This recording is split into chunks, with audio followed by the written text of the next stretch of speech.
नमस्कार दोस्तों, मैं हूं मेजर गौरव आर्य और आप देख रहे हैं the Chanakya dialogues Hindi. Like करिए, सब्सक्राइब करिए और बेल आइकन दबाइए ताकि फौरी तौर पे सबसे पहले नोटिफिकेशन आपके पास जाए। दोस्तों, द चाणक्य डायलॉग्स हिंदी में आपका स्वागत है। अभी हाल ही में खबर आई कि यूनाइटेड अरब एमिरेट्स यानी कि यूएई ने पाकिस्तान से अपने $1 बिलियन, $1 अरब वापस मांग लिए। वो मियाद थी, कोई टर्म था जो खत्म हो रहा था और उन्होंने वापस मांग लिया। बात यह नहीं है कि पाकिस्तान का फाइनेंशियली, इकोनॉमिकली, वित्तीय तौर पे इतना क्यों बुरा हाल है, वो सबको पता है, वो जग जाहिर है। लेकिन पाकिस्तान को ये सब कहां लेकर जा रहा है, पाकिस्तान की और परेशानियां क्या हैं, और इतना मिसमैनेज सा कि जो कोई जिसको हम लोग अंग्रेजी में कहते हैं अ प्लेन ऑन ऑटो पायलट, हमें तो यही दिखता है कि कोई है ही नहीं संभालने वाला। तो इसके बारे में क्या सच्चाइयां हैं, हमारे एक खास मेहमान आज हैं लेफ्टिनेंट जनरल सैयद अता हसनैन। जीओसी रह चुके हैं 15 कोर के, जो कि कश्मीर का पूरा इलाका की देखरेख करता है, देखता है, और चांसलर हैं इस वक्त सेंट्रल यूनिवर्सिटी कश्मीर के। सर, हमारी शो में बहुत बहुत स्वागत है सर आपका। शुक्रिया, बहुत बहुत। जय हिंद। जय हिंद सर। सर, पहला सवाल सर आपसे ये पूछना चाहता हूँ, ये पहले सऊदी अरब ने भी करा था सर एक बार कि हमारे पैसे वापस दे दो, फिर ये इमरान खान साहब और ये अपने कमर जावेद बाजवा साहब गए थे बीजिंग और कुछ लेकर आए थे असिस्टेंस उनसे, और फिर ये किसी तरीके से ये करा था।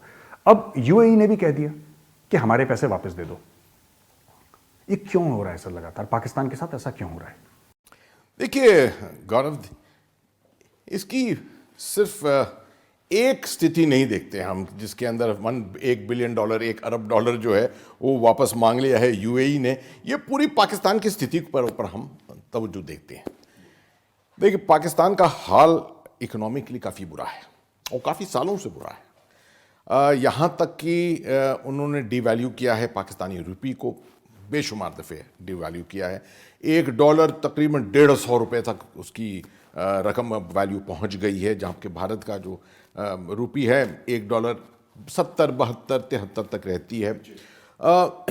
ये मिसमैच जो है ये चलता रहेगा इस तरह से, और जब तक ये चलता रहेगा तब तक हर वक्त पाकिस्तान जो है वो डिसएडवांटेज में रहेगा।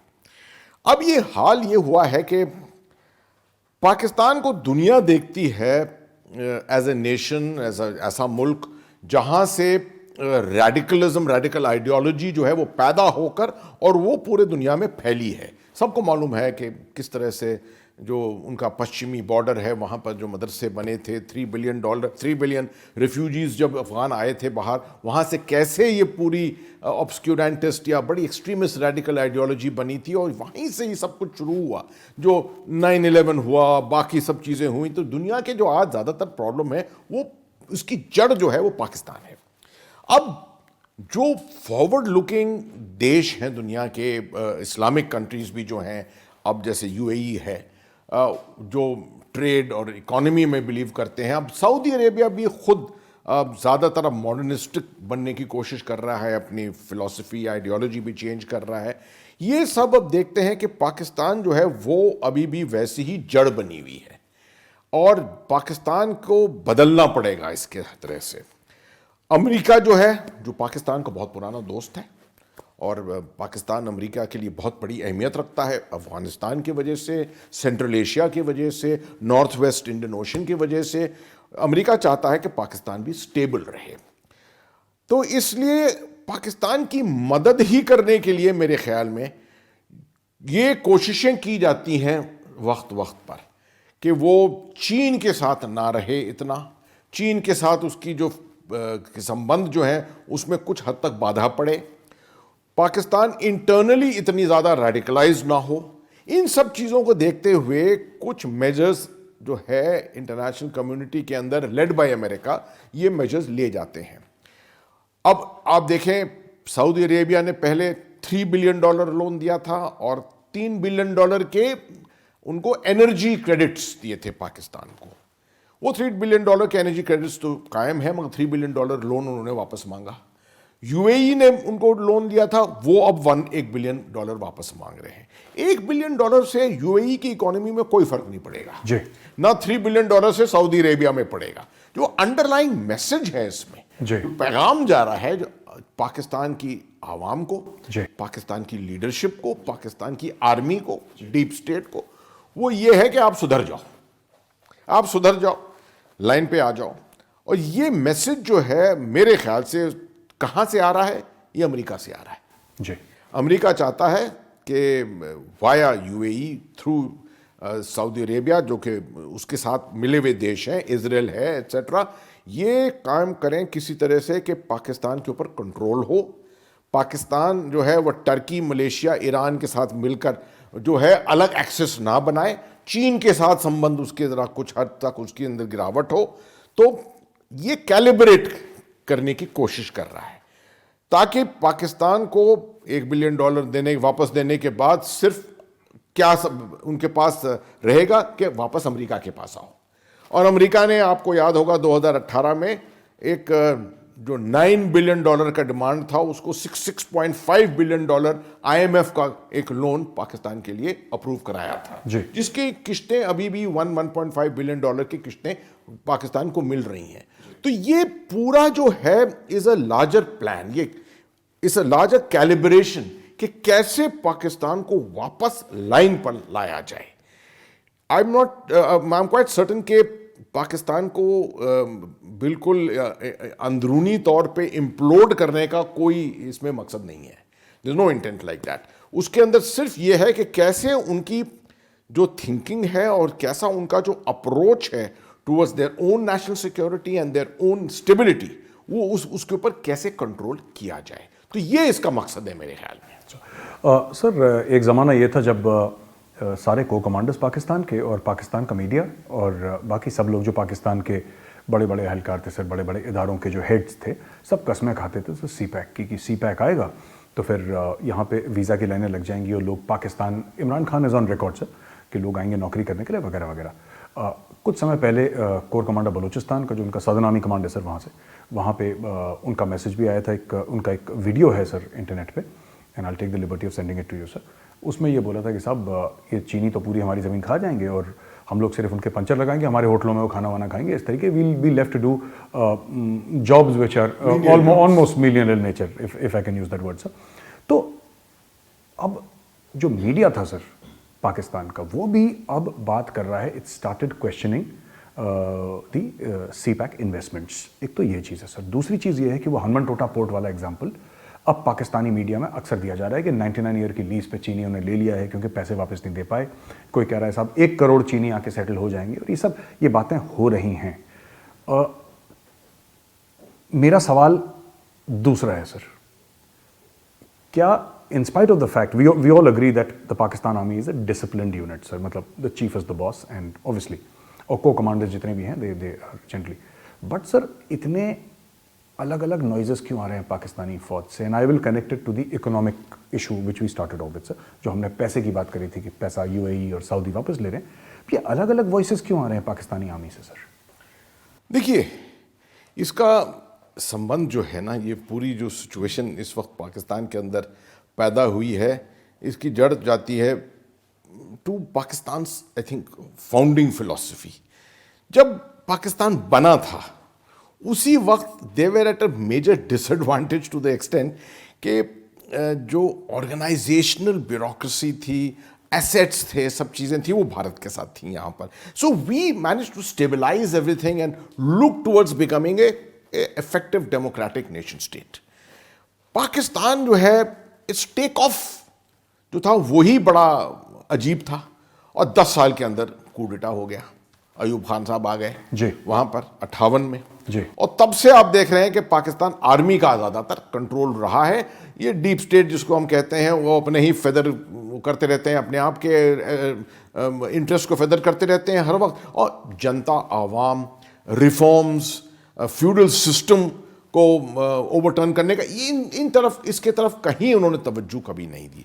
एज ए रिजल्ट टुडे जो है मिसमैच इतना है कि आप, मेरे ख्याल में सबसे अच्छा तरीका देखने का मिसमैच है कि आज भारत के जो फॉरेन एक्सचेंज रिजर्व हैं $587 बिलियन हैं, और पाकिस्तान के मेरे ख्याल में $20 बिलियन हैं। तो ये तकरीबन आप देखिए कितना 29-30 गुना डिफरेंस जो है भारत के बीच में और पाकिस्तान के बीच में इस वक्त महसूस हो रहा है। तो ये एक ऑकवर्ड सी, बड़ी अजीब सी स्थिति है इस वक्त। पाकिस्तान समझा कि क्योंकि चीन के साथ उसके संबंध इतने अच्छे बने हुए थे, उसने सोचा कि ये जो पुराना कहावत है ना कि कोई भी देश दूसरे देश के साथ संबंध नहीं बनाता तब तक जब तक कि उसके अपने इंटरेस्ट ना इन्वॉल्व जी। उन्होंने इस कहावत को नहीं देखा कि चीन उनके साथ क्यों कर रहा है ये। चीन को भी तो स्ट्रेटेजिक एडवांटेज मिल रहा है, चाइना पाकिस्तान इकोनॉमिक कॉरिडोर बनाने का एटसेट्रा जो है सब मिल रहा है। तो 2013 में एकदम से जब $46 बिलियन का अनाउंसमेंट हुआ कि हम चाइना पाकिस्तान इकोनॉमिक कॉरिडोर में डाल रहे हैं और ये बेल्ट एंड रोड इनिशिएटिव की बात होने लगी और पहली BRI कॉन्फ्रेंस हुई, सेकेंड BRI कॉन्फ्रेंस हुई, दुनिया के देश आने लगे, सब समझ रहे थे कि चीन का क्या एम जो है, मकसद जो है वो यूनिवर्सल वेलफेयर है कि outreach to the people of the world, to do good to them, उनके साथ बिजनेस करें, उसी से चाइना का भी बिजनेस जो है, इकोनॉमी जो है वो फ्लरिश करेगी। ये नहीं सोचा कि किस हद तक ये belt and road initiative strategic है, मतलब ना उसकी सिक्योरिटी के लिए है, मतलब चाइना का जो पावर है उसको बढ़ाने के लिए है, उसका जो एम्पायर वो जो ढूंढ रहा है चीन बनाने का, उसके तरफ ये अक्सर में बढ़ रहा है। और चाइना पाकिस्तान इकोनॉमिक कॉरिडोर इसके अंदर एक फ्लैगशिप प्रोजेक्ट था जिसको $46 बिलियन से बढ़ के $62 बिलियन हुआ, $90 बिलियन हुआ, यहां तक कि लोगों ने कहा, कुछ दिन पहले कहा कि $110 बिलियन। एक तो ये बड़ा ओपेक रहा, कोई इसकी ट्रांसपेरेंसी नहीं थी कि इसके अंदर है क्या इन्वॉल्व। सब समझ रहे थे कि सिर्फ ये सड़क बनाना है और इसके साथ गैस की पाइपलाइन होगी, फ्यूल एनर्जी पाइपलाइन होगी, रेलवे लाइन होगी और हाई डेफिनेशन वाले इंटरनेट के केबलिंग होगी इसके साथ में। ये सब तो कुछ हुआ नहीं अभी तक, ये तो सिर्फ एक सड़क बन गई, एक रिबन बन गई। इनफैक्ट काराकोरम हाईवे को एक्सटेंड करके इस्लामाबाद से वो आगे ग्वादर तक ले गए, यही तो हुआ है, उसके ज़्यादा कुछ ज़्यादा हुआ नहीं है। और इतनी ज़्यादा पॉपुलेशन चाइनीज़ वर्कर्स की आ गई। पाकिस्तान समझ रहे थे कि ज़्यादातर इसकी वर्कफोर्स और लेबर जो है वो पाकिस्तानी होंगे, मगर पाकिस्तानीज़ को तो लो एंड जॉब्स दिए हैं, ज़्यादातर हाई एंड जॉब्स जो हैं वो सब चीन के हैं। तो अब पाकिस्तान इसको रियलाइज कर रहा है धीरे धीरे, और मेरे ख्याल में चाइना पाकिस्तान इकोनॉमिक कॉरिडोर का काफ़ी स्कोप है कि दैट में become the stumbling block Sino Pakistan relations के बीच में, एक गले में अटकने की चीज़ एक हो जाएगी। क्योंकि अब लोग पूछ रहे हैं पाकिस्तान के अंदर कि इसका फ़ायदा क्या है पाकिस्तान को, और ना ही सिर्फ पाकिस्तान में पूछ रहे हैं, दुनिया भर में जो बेल्ट एंड रोड इनिशिएटिव के सपोज्ड बेनिफिशियरी हैं वो सब ये पूछ रहे हैं कि भाई ये कहाँ जा रहा है। मगर पैंडेमिक के साथ अब पैसे की भी कमी हो गई है, चाइना की भी ग्रोथ 4.5% पे है अभी, सिर्फ कहाँ जा रही है, किस दिशा में जा रही है कोई नहीं कह सकता इस वक्त। तो मैं समझ सकता हूँ कि आगे जैसे हम देख रहे हैं पाकिस्तान की इकोनॉमिक स्थिति के अंदर और गिरावट होगी, चाइना और पाकिस्तान के संबंधों में, हालांकि दोनों से समझते हैं, ये रिकग्नाइज करते हैं कि उनका एक साथ रहना एक स्ट्रेटेजिक कंपल्शन है कुछ हद तक, मगर तब भी क्योंकि इकोनॉमिकली कोई बेनिफिट ज़्यादा नहीं पहुंच रहा है पाकिस्तान को, मेरे ख्याल में अब पेशेंस जो है वो धीरे धीरे इरोड हो रही है। ये इसका असर असल में लॉन्ग टर्म आएगा अगर इकोनॉमिकली होना है। अब आप देखिए, अगर गिलगित बाल्टिस्तान में ये दाइमर बादशाह डैम है जी, इसके ऊपर 10 से 14 बिलियन डॉलर तकरीबन खर्च किए हैं। इसका इफेक्ट जो है वो 10 साल बाद आएगा, 12-15 साल बाद आएगा, मगर अभी सब लोग ज़रा जल्दबाजी में हैं। और क्योंकि जो पब्लिक वो होती है, इमोशन होता है, वो ड्राइव करता है the needs of the time, तो उसके वजह से मेरे ख्याल में अभी जो है ये कुछ प्रॉब्लम आने वाली है चीन और पाकिस्तान के संबंधों के बीच में। सर आपने बिल्कुल ठीक बात करी, आपने ये बोला कि ओपेक है बड़ा मामला। सर सीपैक की अगर आप डॉक्यूमेंट्स देखें तो ऑनलाइन कोई डॉक्यूमेंट्स आपको मिलती खास नहीं है, एक आता कोई मैप है सर, और ज़्यादा कुछ भी नहीं है सर। सीपैक अथॉरिटी में अगर आप उनकी वेबसाइट पे जाइए, कहीं पे भी जाइए सर, आपको वो बात मिलती नहीं। पाकिस्तान के जो बड़े बड़े सहाफ़ी हैं सर, द कॉलमिस्ट्स, वो भी यही बात कह रहे हैं जो आप कह रहे हैं कि सब हमने कोशिश करी पता लगाने की, कोई जवाब नहीं दे रहा। मेरा अगला सवाल आपसे है सर कि जो पाकिस्तान का हर समय ये रहा था कि सब जियो स्ट्रेटेजिक लोकेशन है जो पाकिस्तान की, the roadway to Central Asia वगैरह वगैरह सर, और जब से पहला अफगान जिहाद हुआ था सर फ्रॉम 79 to 89, उसमें भी राहदारी इन्होंने ही दी थी सर, राइट फ्रॉम पोर्ट बिन कासिम से लेकर राइट ऑनवर्ड्स टू अफगानिस्तान, अभी भी पाकिस्तान दे रहा।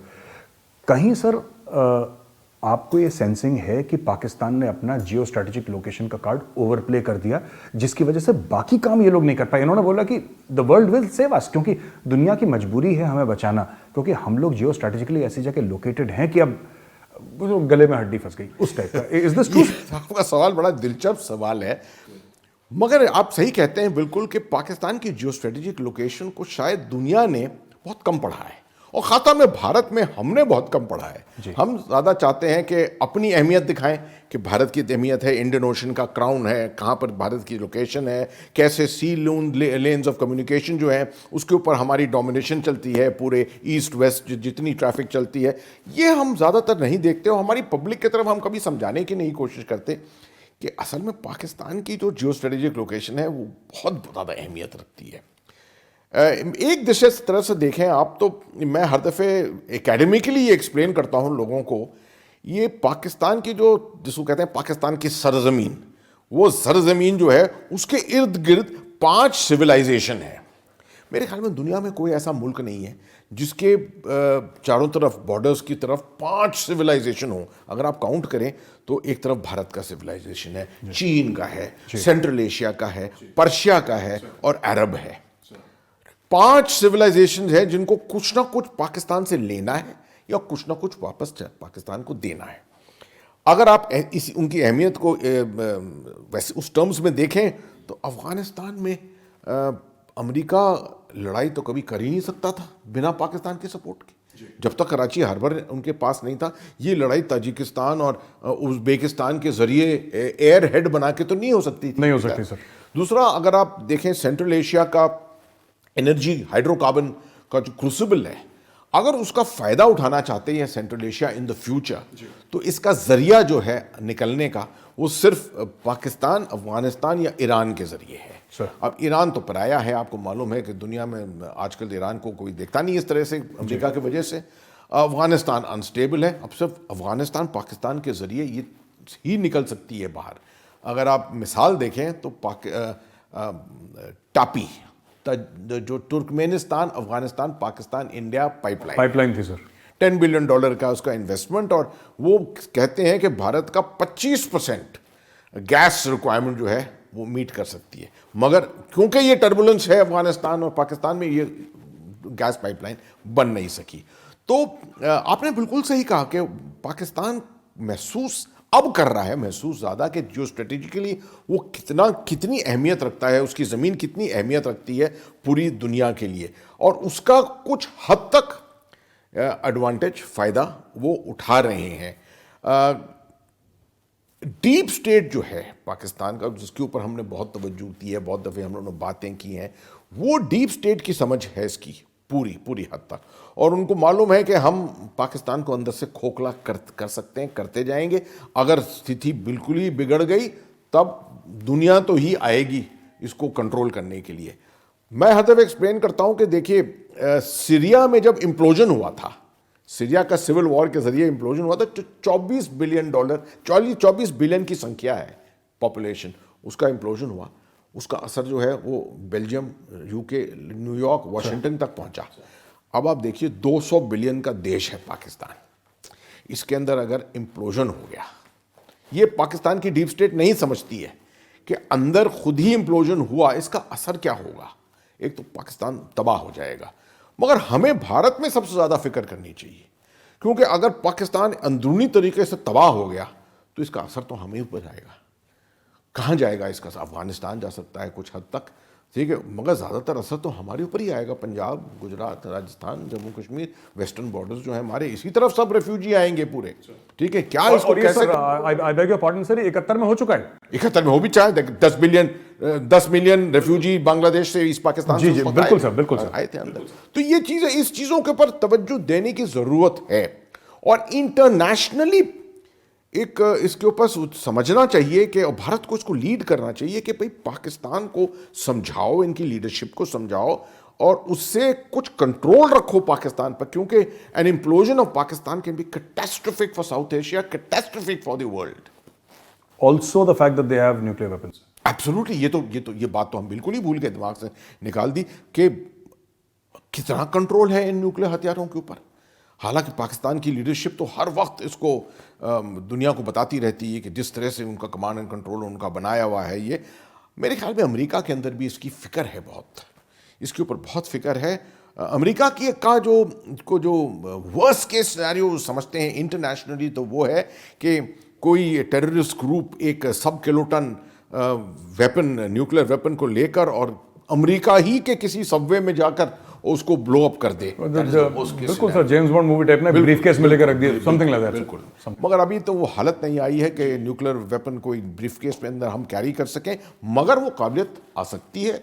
और पाकिस्तान के अंदर हथियार जो हैं इनका किसके साथ पास कंट्रोल होगा, अगर इम्प्लोड हो गया तो किसके पास कंट्रोल होगा, ये कोई नहीं कह सकता। आपको याद होना चाहिए सोवियत यूनियन जब टूटा था तो मेरे ख्याल में जो रंप एलिमेंट्स, न्यूक्लियर एलिमेंट्स थे, वो कजाकिस्तान, यूक्रेन, रशिया और कुछ हद तक मेरे ख्याल में एक और बेलारूस, 4 देशों में रह गए थे। उनको over a period of time collect करके और वापस रशिया के अंदर डाला गया है। अभी ये न्यूक्लियर कैपेबिलिटी किसी और देश में, किसी और रिपब्लिक में नहीं है सोवियत यूनियन के अंदर। ये हम किसी गारंटी के साथ नहीं कह सकते कि पाकिस्तान के अंदर वो स्थिति आ सकती है। अच्छा सर, काफ़ी प्राइम मिनिस्टर्स आए पाकिस्तान में सर, और काफ़ी बाहर से भी, कोई सिटी बैंक का उनका प्राइम मिनिस्टर या फाइनेंशियल एडवाइज़र आ रहा है, कोई कहता है कि मैं सर इस बड़े फाइनेंशियल इंस्टीट्यूशन से आ रहा है, कोई यूएस से, यूके से ट्रेनिंग करके। हमारे दर्शक ये जानना चाहते हैं सर कि इतना मिसमैनेज क्यों हुआ फाइनेंशियली पाकिस्तान, इतना ज़बरदस्त मिसमैनेज क्यों हुआ पाकिस्तान की। सर्कुलर डेट की एक बात है सर, वो अलहदा बात है, we are not even discussing that. मैं तो नॉन टेक्निकल एस्पेक्ट से ये जानना चाह रहा हूँ कि कर्ज लेता है पाकिस्तान, उसका सूद देने के लिए भी फिर पाकिस्तान को कर्ज लेना पड़ता है सर। आज की तारीख में पाकिस्तानी ये कह रहे हैं, पाकिस्तान का मीडिया कह रहा है सर कि गोश्त तो बहुत बड़ी चीज़ है सर, दाल खाना मुश्किल हो रहा है वहाँ पे, क्योंकि इतना ज़्यादा। अच्छा, एक और चीज़ है, कॉन्स्पिरेसी थ्योरीज का बाजार तो हर, साजिशों का बाजार गर्म है पाकिस्तान में हर समय कि साहब हमारा मुल्क IMF रन कर रहा है। ये भी बहुत बड़ा एक सेंटिमेंट चल रहा है उनके, जो वर्नाकुलर मीडिया है, उर्दू मीडिया है, उसमें चल रहा है सर। इसके ऊपर ज़रा आप रोशनी डालिए कि क्यों इतना मिसमैनेज्ड है फाइनेंशियली पाकिस्तान, इसके पीछे वजूहत क्या है सर? देखिए, पहले तो हमको समझना चाहिए एक बात कि पाकिस्तान के अंदर इंडिविजुअल काबिलियत बहुत हद तक है, बहुत अच्छी काबिलियत है उनके अंदर जी। अगर आप उनका इनोवेशन देखें बहुत हद तक, पाकिस्तान आर्मी को देख लीजिए, पाकिस्तान आर्मी के जो innovative practices tactical operational level पे हैं, बहुत हद तक हमने भी अपनाई हैं। If you go into recce and support battalion, इस तरह की चीज़ें भारत ने 20 साल 30 साल बाद अपनाई ये चीज़ें। पाकिस्तान की डिप्लोमेटिक कैपेबिलिटी अगर आप देखें, बड़े आला दर्जे के डिप्लोमेट उनके निकले हैं और दुनिया में उन्होंने छाए हैं काफ़ी हद तक। यूनाइटेड नेशंस के अंदर उन्होंने काफ़ी अच्छे काम किए हैं इस तरह के। तो the world gives a lot of recognition to Pakistani capability. ये बेसिकली साउथ एशियन कैपेबिलिटी है जी, जो उनकी एकेडमिक कैपेबिलिटी है एट्सेट्रा। ये इंस्टीट्यूशनली एज अ नेशन जो है वो नहीं कर पाए हैं इसको, जो भारत ने किया है। इसकी खास वजह यह है, भारत ने एक तो कुछ हद तक, काफ़ी हद तक रिसर्च एंड डेवलपमेंट के ऊपर इन्वेस्ट किया। इतना भी नहीं किया जितना करना चाहिए था, मगर किया। काफ़ी हमने आत्मनिर्भरता पे, जो जिसके ऊपर आज मोदी जी फिर दोबारा इतना ज़्यादा एम्फेसिस दे रहे हैं, आत्मनिर्भरता पर, सेल्फ रिलायंस के ऊपर हमने बहुत जोर दिया। आपको याद है 66 में वी वे वर्चुअली PL480 एक चीज़ होती थी जो अमेरिका से, PL480 प्रोग्राम होता था जिसके ज़रिए हमारे पास आटा दाल चीनी आती थी अमेरिका से, क्योंकि हमारे पास खाने को नहीं था, इतना पैदावार हमारा बड़ा कम था। बट बाय 1968, 69, 70 एक ग्रीन रेवोल्यूशन आया, उसमें हमारी जो है सेल्फ रिलायंस और फूड सेल्फ सफिशिएंसी आ गई completely, and we have never looked back since then.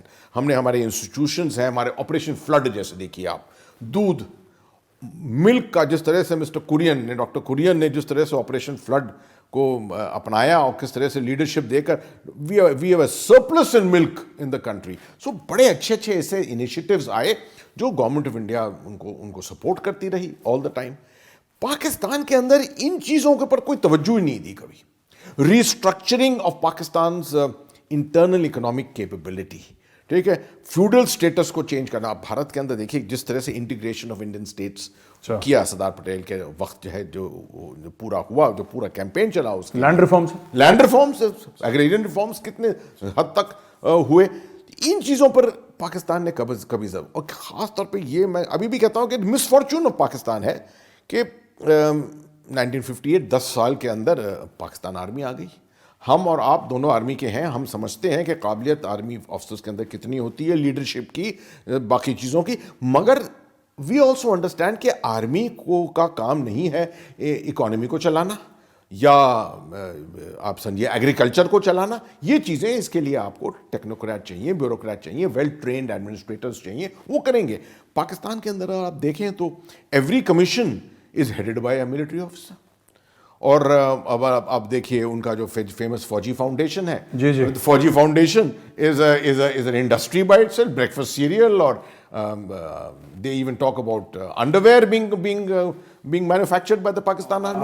Aisha Siddiqui wrote so beautifully about it, sir. Military Ink, Military Ink लिखी है जो आयशा सिद्दीकी ने। Yes sir. तो ये इन चीज़ों के ऊपर जब तक पाकिस्तान अंदरूनी तौर पे the reawakening of Pakistan civil society जब तक नहीं होगी, मैं नहीं समझता हूँ ये बात आगे बढ़ेगी या बदलेगी। प्रेसिडेंट अयूब 1968 में जब अयूब खान को हटाया गया था तो लीडरशिप में have been provided by air marshal Asghar Khan and thing like that, मगर ज़्यादातर जो स्ट्रीट्स में था वो मूवमेंट जो था वो सिविल सोसाइटी का मूवमेंट था, और सिविल सोसाइटी बड़ी ताकतवर सिविल सोसाइटी थी पाकिस्तान में उस वक्त। अगर आज वो मूवमेंट होता है इस्लामाबाद या पेशावर या रावलपिंडी में तो वो सिर्फ मजहब के साथ होता है। It is only involving something to do with ideology, radicalism, इस्लामियत के ऊपर कोई नहीं देखता, किसी की तवज्जो नहीं जाती है देखने के कि आटा दाल चीनी कैसे पब्लिक के पास पहुंचेगी। तो ये फर्क है भारत का और पाकिस्तान के बीच में आज। Unless Pakistan wakes up to it, and I think Pakistan Army, which is a professional organization, जिसके लिए all of us have respect for the Pakistan Army, yes, from its professional angle, I think they are capable of giving far better leadership if they ensure that they work collectively with the people, और बाकी domains के जो specialist हैं उनको on board लीजिए, internationally assurance दीजिए कि हम पहले इंटरनली स्टेबलाइज करेंगे and we will not become the factory of future turbulence of the world. नहीं, आपने बात करी सर सिविल सोसाइटी की मूवमेंट पाकिस्तान में। अभी मैं देख रहा हूँ sir, I read a lot of the literature sir. अभी वो ना वो सर फैज़ अहमद फैज़ रहे, ना हबीब जालिब रहे sir, all those people are gone sir. वो लेफ्ट लीनिंग थे और बड़े ज़बरदस्त शायर थे सर, और you know who can forget some of the greatest revolutionary poems by Faiz Ahmad Faiz and Habib Jalib both. Sir एक ख़ास मुद्दा है सर मेरे दिमाग में कि जो मैं सोच रहा था आपसे पूछूं सर, कि हर समय पाकिस्तान में एक मूवमेंट रहती कि कोई आएगा जो हमें बचाएगा sir. Again coming back to that UAE, again coming back to Saudi Arabia जिससे हमने शुरुआत करी थी, कोई एक इंसान आएगा। आपने जो इंस्टीट्यूशंस की बात करी sir, that's very important because in ability even in cricket depending upon one superstar like Imran Khan, Wasim Akram आएगा तो छक्के छोड़ा देगा इंडिया के, but domestic level Imran Khan खुद हर जगह एवरीवेयर इज क्राइंग सर कि हमारा डोमेस्टिक सेटअप नहीं है। इंडिया ने देखिए आईपीएल बना दिया, रणजी ट्रॉफी वगैरह वगैरह। ऐसा क्यों है सर? मैं आपसे, और इसको मैं ज्वाइन करना चाहता हूं उनके फाइनेंशियल मिसमैनेजमेंट से। क्या इनको यही लगता है कि बाहर से कोई यू नो सर स्टैनफोर्ड से या हार्वर्ड से या कोई ऑक्सफोर्ड से आएगा और ऐसे करके पाकिस्तान को, या कोई चाइना इतने पैसे दे देगा? खुद अपने इंटरनल अपना टैक्स जो बेस है सर वो इन्होंने कभी बढ़ाने की कोशिश नहीं करी, टैक्स कलेक्ट करने की कोशिश नहीं करी सर। और बड़े सारे मसाइल हैं पाकिस्तान में और भी, but this entire idea of one person coming in, एक आएगा सर जो हमें बचाएगा। देखिए बड़ी इंटरेस्टिंगली इमरान खान साहब ने खुद एक बहुत काबिल इकोनॉमिक एडवाइज़र हायर किया था, पाकिस्तानी, पुराने आई थिंक वर्ल्ड बैंक में भी IMF में भी थे वो, और आए और कुछ दिन रहे और फिर देखा आपने कि क्योंकि वो कादियानी थे जी, तो उनको हटाना पड़ा, क्योंकि बिकॉज ऑफ इंटरनल प्रेशर्स। अब पाकिस्तान कब तक इसके अंदर रहेगा, इस्लामियत के अंदर कब तक ये रहेंगे? दाल रोटी इससे नहीं चलती है, इनको महसूस करना पड़ेगा पाकिस्तान को खुद। दूसरी चीज़ मैं समझता हूँ, पाकिस्तान एक बड़ी कंफ्यूज सोसाइटी है। जब पार्टीशन हुआ उसके बाद से इनको ये कभी समझ में नहीं आया कि हम इंडियन सब कॉन्टिनेंट का हिस्सा हैं कि हम अरब हैं। उसी इस कोशिश में कि हम कि पाकिस्तान असल में इस्लाम का हिस्सा है और उसके वजह से अरब की दुनिया जो है, द अरब वर्ल्ड के साथ उसका नाता ज़्यादा है, और यहाँ पर दिस हिंदू इंडिया और दिस इंडियन सब कॉन्टिनेंट डोमिनेटेड बाय इंडिया। तो आप देख रहे हैं कि किस तरह से अगर भारत और चीन इस तरह से अपने संबंध बना सकते हैं।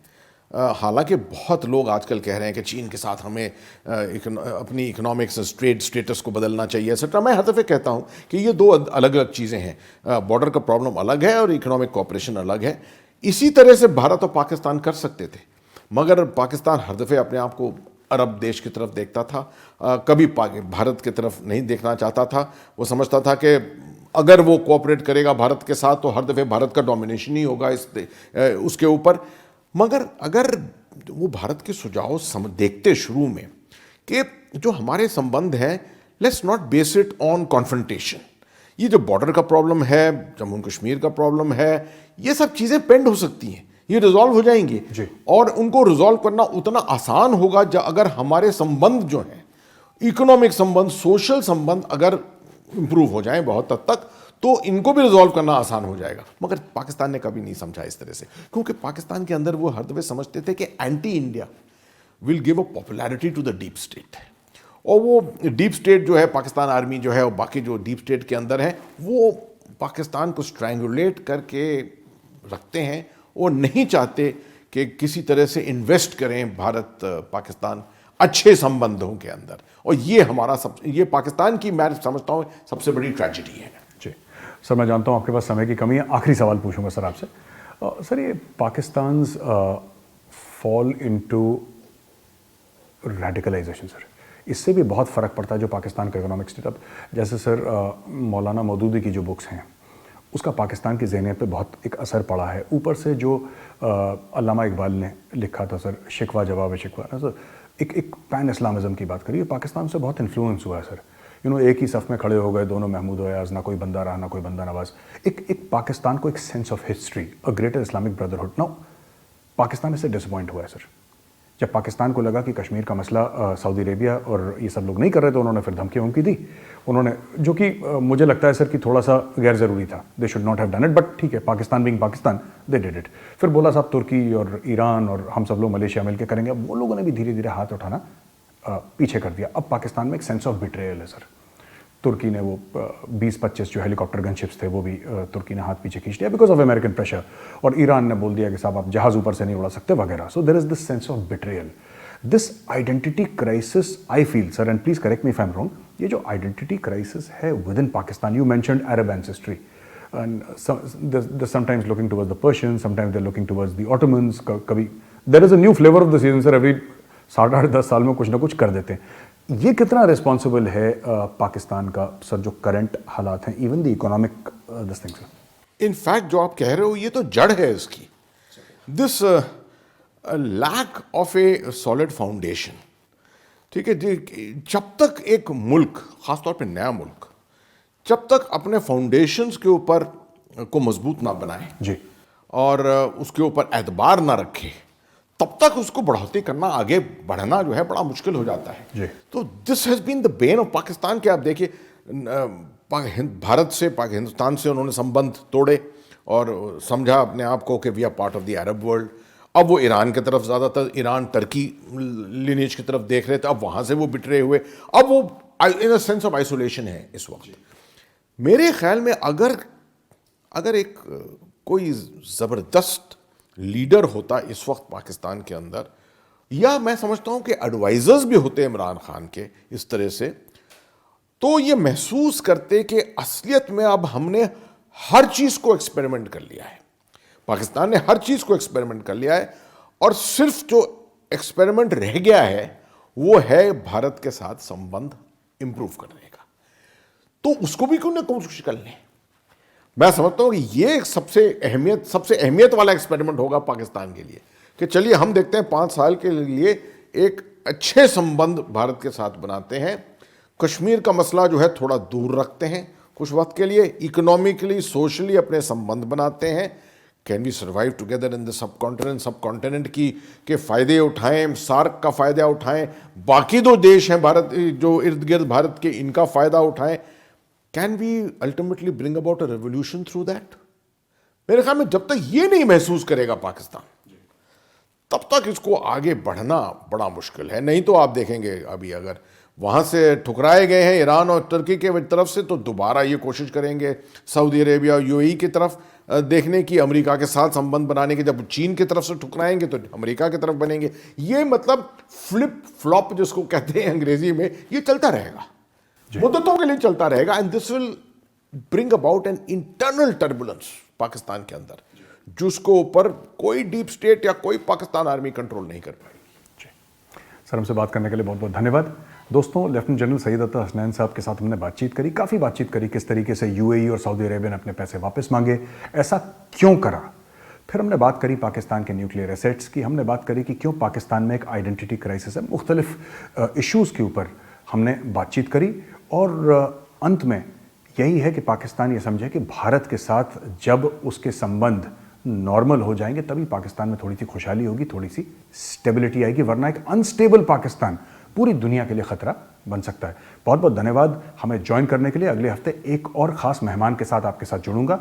द चाणक्य डायलॉग्स की टीम की तरफ से आप सबको जय हिंद.